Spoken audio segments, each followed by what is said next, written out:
వైఎస్ఆర్ ఎవరి వైఎస్ఆర్? ఆయన రాజ్యమేలిన రాజు కాదు, జనహృదయాల రారాజు.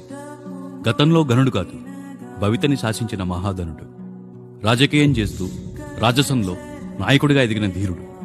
స్వాతంత్రం తెచ్చామని చెప్పుకునే పార్టీలో నిజమైన స్వాతంత్రంగా బతికిన నేత. సేవ తప్ప మరే మార్గం మనల్ని ప్రజలకి చేరువ చెయ్యదు అని నమ్మిన వ్యక్తి. తన జీవిత గమనంలో యాత్రతో చరిత్ర సృష్టించిన మహామనిషి అతను. బక్కచిక్కిన హృదయాలకు బలమైన భరోసా అతను. నిలువెత్తు తెలుగుతనానికి చెరగని చిహ్నం అతను. కద్దరు పంచకు కరగని తరగని వన్నె తెచ్చిన నిండు తెలుగుతనమతను. ఢిల్లీకే బలం చేకూర్చి హస్తినకే అభయం ఇచ్చిన మహాయోధుడతను. ఉచిత కరెంటుతో రైతుల కళ్లల్లో కాంతులు నింపిన నిండు సూర్యుడు అతను.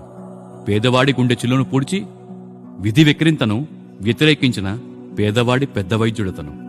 దాహంతో సారం కోల్పోయిన దాహార్త